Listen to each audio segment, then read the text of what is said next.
Seenaa nama saba Oromootiif oolmaa guddaa oole ofiisaaf ifa dinqii argatee saba kanas gara ifa dinqii akka ce'uuf umurii isaa guutuu saba tajaajilaa ture seenaa Onesmoos Nasiib yookaan Abbaa Gammachiis waliin ilaalla.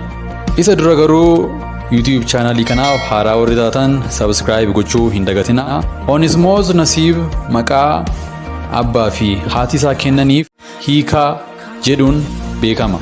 Abbaan isaa immoo Hawaajii yoo jedhamu, hiikaan abbaa isaa Hawaajii fi haadha isaa Aadde Roobee bara 1856 naannoo Iluu Abbaa Booraa magaalaa Horromuu iddoo Hoggee jedhamutti dhalatan. Qe'een kun qe'eenyutu yoo jette qe'eedhuma hiikaa Hawaajiiti. Iddoo dhaloota isaa. Walitti dhufeenyi Abbaa Gammachiis yookiin Onesmoos wajjin qabnu immoo karaa haadhaati. Isaan akaakiliidha naaf jechuudha. Hiikaa Hawaajii anaaf Abaabayyuu kooti. Isaan kan dhalatanii godina Iluu Abbaa Booraa ganda Horromuu jedhamutti 1856tti dhalatan. Hiikaanis umurii isaa afuritti harmeessaa fi obboloota isaa lafa horiitti sanitti daldala garbaatiin warra namoota bitaniin butamee harmeessaa fi obboloota isaa irraatii gargar ba'e.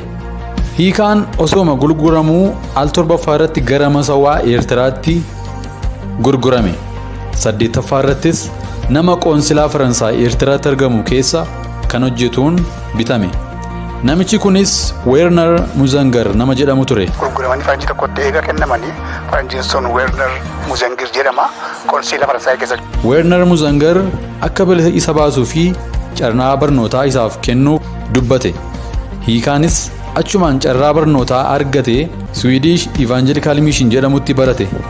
Amantiis erga fudhateen booda cuubame. Dandeettii hiikaan qabu erga hubatamees gara Swiidin deemee barnoota akka hordofuuf carraa argate. Onesmoos 1976tti dooniidhaan gara Swiidin dhaqe.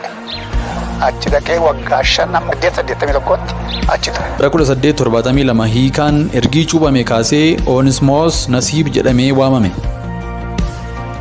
Onesmoos Nasiib jechuun afaan Giriikiitiin waan faayidaa qabu jechuudha.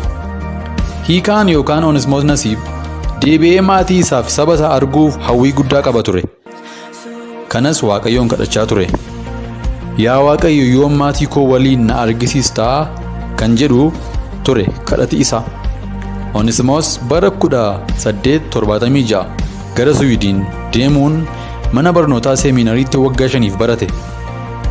Fedhii isaa duraa gara biyya isaatti deebi'uuf qabus dhugoomsuuf bara 1881 gara masawaatti deebi'uun haadha manaa Mihirat Haayiluu jedhamtu fuudhuun ijoollees irraa godhate. Mihirat kan jedhamtu tokko wajjin gaa'ela isa duraan dhaabbate. Mihirat Haayiluu kan jedhamtu ishee lammii ishee biyya karaa Goojjamii ishee fuudhee gara biyyaatti immoo as deebi'e. Achuma masawaatti Abbaan Gammachiis Asteer Gannoo waliin wal baranii carraa kanatti fayyadamuun Onesmoos Nasiib macaafa qulqulluu gara afaan Oromootti hiikuudhaaf murteesse. Onesmoos umurii isaa daa'imummaatti waan biyyaa ba'eef carraa afaan Oromoo sirriitti beekuu hin arganne ture. Amma jiraachaa hojii hojjechuun waan isaaf mijatuuf Asteer Gannoo waliin macaafa qulqulluu guutuusaa hiikuu jalqaban. Onesmoos gara biyya Oromootti deebi'uudhaafis murteesse. Minilik lammaffaa iyyamsiisuudhaaf yaalii inni godhees waan hin milkoomneef al lama erga yaaleen booddee karaa Suudaan Wallagga seenuuf danda'e. Onesmoos yaalii isaa lammataa karaa Suudaan deemee erga Asuusaa ga'een booda lola naannoo sana tureen gara Imkuluutti deebi'e. Tattaaffii guddaa isaan qaban wangeelicha sana saba isaanii ga'u ture. Si'a lama yaalanii lachuusuu feelii godhe. Gara Imkuluutti deebi'ee qajeelfama macaafa qulqulluu ittiin hiikaniin gargaaramee macaafa qulqulluu Asteer Gannoo waliin ta'uudhaan hiikuu jalqabe. Onesmoos deemsa isaa karaa Suudaan gara Oromoo Maccaatti godhe keessatti dhukkubaan baay'ee rakkachaa ture.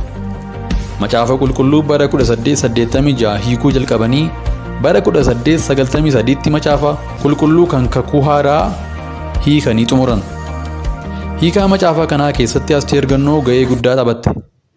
Onesmoos Nasiibii fi Asteer Gannoo sheekoo afuula Oromoo macaafa irratti barreessuudhaan afaan Oromoo fi qubeen akka jabaatu godhaniiru. Asteer Gannoo asirratti ga'ee guddaa taphataniiru. Maaliif isaan biyyatti guddatanii biyyaas hin baane? Kanaafiyyuu iddoo Bara 1904tti Abbaan Gammachiis gara Wallaggaatti deebi'uun mootii yeroo sanaa Wallagga bulchaa kan ture Kumsaa Moroodaan kabajaan isaan simatan. Buufanni daldalaa yaa'ii mi'aa kan Kumsaa Moroodaan hundeessan iddoo beekamtiin Onesmoos itti eegalee fi iddoo teessoo mootii yeroo sanii Dajjaazmaach Gabra Egzaabeer achi waan turaniifidha.